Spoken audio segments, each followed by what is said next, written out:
Shout out to Dexter Salim, Josh Dakipil, Eloisa Noguera, tugay-tugay na dyan. Kang Roldan, thank you kayo. Sa BSIT po, akong classmate which supported me and being part of my vlog since vlog number 2. Shout out kay Simon po di ay. Shout out kay Hana, pag-upload na vlog, Mati Pips. Og shout out po sa kung mga kauban, always sa Dorbog sa uban vlogs, Peter Aiken, Richmond, og uban, daghan pa kaayo, Jud, ever kaayo. If ever wala mo sa shout out list, sige lang, karon pa ako nag-start og shoutout guys. So ayun mo kabala ka, wala pa mo na shoutout, shoutout mo next time. And shoutout tayo sa atong mga frontliners out there. I hope you're doing well. Keep the spirit fighting, guys.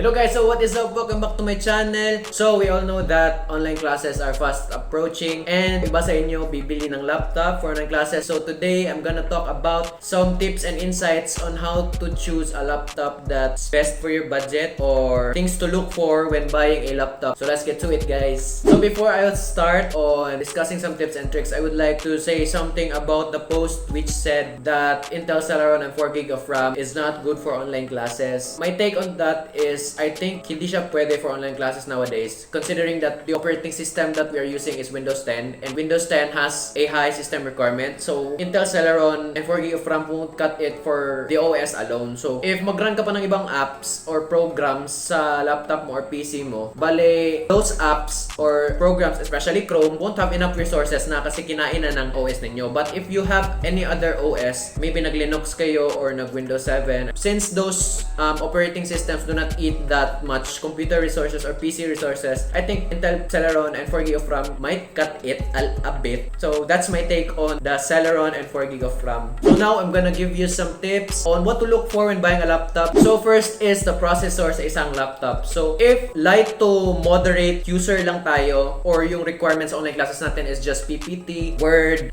some tabs of Chrome, I think Intel i3 or Ryzen 3 will just cut it. And moderate to heavy user ka, more on rendering yung course nyo or yung requirements nyo sa course niyo, I think you should consider on Intel i5, i7 pataas and Ryzen 5 and Ryzen 7 din pataas because those processors are built for rendering and heavy or moderate to heavy tasks. So sa RAM is random access memory. So in simpler terms, more RAM means marami kang apps na mararan which makes things less laggy. Mag-alt-tab ka, mag-multitask ka, pag malaki yung RAM mo, your laptop will run smoother because it has a lot of memory for your programs to allocate. So I think recommended 8GB Windows 10 OS pa rin. But if more on rendering tapos medyo nag-games ka or you have heavy tasks such as CAD, Premiere Pro or nag-edit ka, I think you should consider 16GB. But 8GB is okay. But if you want parang recommended for heavy tasks, I think you should consider an upgrading it to 16GB. 4GB of RAM is still okay, but considering Windows 10, I think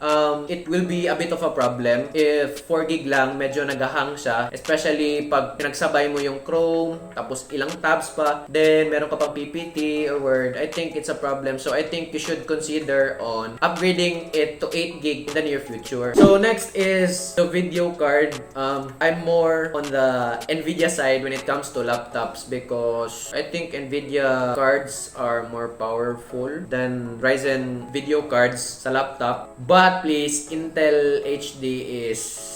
I do not game on Intel HD because it's just for light graphic. It's not for graphic intensive apps or games. So that's it for video card. Tapos storage, mostly mga laptops ngayon mayroong 500GB hard disk drive storage to 1TB. So I think it's okay, 500 is okay. But if you want to make your laptop load faster apps or should boot faster, I think you should consider on upgrading your storage to SSD or putting an SSD to your laptop to speed things up. If ayaw nyo talaga na mabagal yung laptop niyo sa paglo-load, so I think you should consider SSD. But if you want to utilize your SSD, you should install your apps sa SSD mo and your OS din sa SSD mo. So with all of that done, I'm gonna give you some tips on what to look for sa laptop ninyo when buying a laptop na talaga yung kino-consider ko, what's running through my mind when choosing a laptop, pag bibili ako. So my first tip is I always consider my budget. So if I have 20,000, I'm gonna wanna choose a laptop that's the best laptop for 20,000. So bale, I search a lot of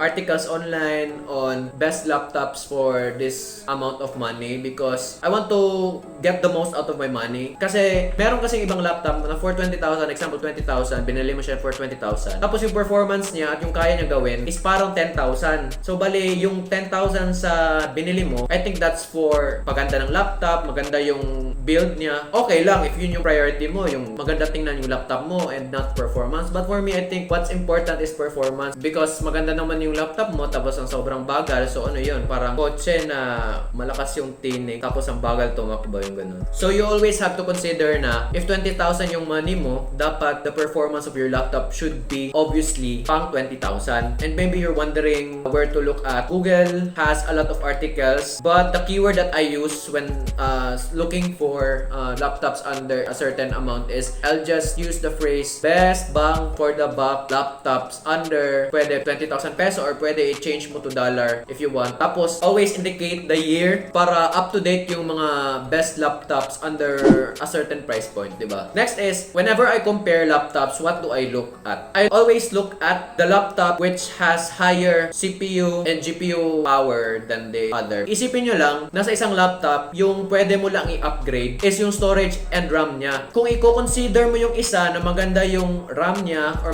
malaki yung storage niya, pero sobrang hina ng performance sa CPU and video card niya, di mo naman yun ma-upgrade, di ba? So, always think na dapat i-prioritize mong bilhin if nagko-compare ka ng dalawang bagay or dalawang laptop, yung mga parts ng isang laptop na di na-upgrade. So, pag malakas yung CPU and GPU niya compared sa isa, so yun yung prioritize mo. Kasi pwede mo naman i-upgrade yung RAM niya, di ba? And hard drive niya or SSD niya kung pwede mo lagyan. Next is, when buying the laptop, example, okay, dalawang laptop, magkatulad lahat, processor, RAM, and video card, okay? So, pag ganun, titingnan nyo sa susunod is yung mga features ng laptop, okay? So, titingnan nyo yung ventilation, kung ano ba yung mas maganda. Kasi ako, kung ako yung bibili ng laptop, kino-consider ko yung ventilation na nasa likod, okay? Kasi kapag nasa right or left yung ventilation, bale mainit yung sa mouse mo if nagma-mouse ka, and if sa keyboard, if dito sa left banda, so mainit yung sa keyboard. So, gusto ko na komportable ako pag gumagamit ako ng laptop na may mouse, tsaka nag-keyboard ako, example, naglalaro ako. So gusto ko yung labas ng mainit na hangin sa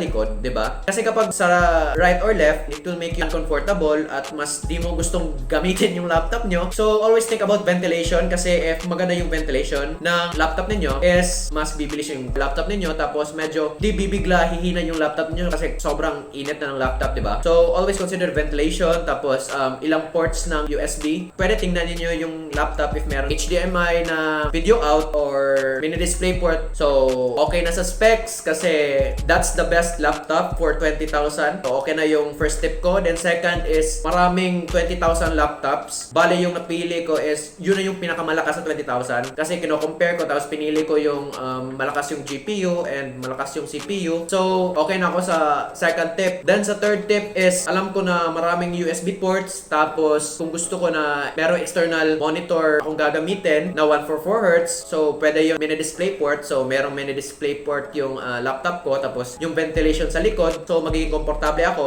Okay? So, yung nabili kong laptop is sulit. Diba? That's the best for me based on my needs. Okay? Yun yung pinaka the best na laptop para sa akin. And if ganun yung mangyayari, diba? Mas mamahalin mo yung laptop nyo. Tapos, magtatagal talaga yung laptop ninyo kasi di ka naman nagsisisi, diba? Sa pagpili ng laptop mo. Because sa budget na inalot mo sa pagbili ng laptop, yun yung the best eh. Wala nang mas higit pa nun. So, that's my final tip. Simple lang na tips, pero makakatulong talaga sa pagbili mo ng laptop. So, if you have any questions, don't hesitate to ask me sa social media accounts ko or you can comment it down. And sasagutin ko yung mga inquiries ninyo regarding sa pagpili ng laptop. If you have 2 laptops, tapos nahihirapan kayo magpili kung ano yung gusto nyong bilhin, tapos same yung price and lahat-lahat. So, you can ask me sa social media accounts ko. Magre-reply ako or sa comments sa baba. And I hope your online classes will be successful and I hope guys meron tayong matutunan lahat sa online classes. So if you have not yet subscribed to my channel, please do subscribe. Tapos if you think na makakatulong itong video na to sa ibang tao, please do share it sa mga friends or kilala ninyo.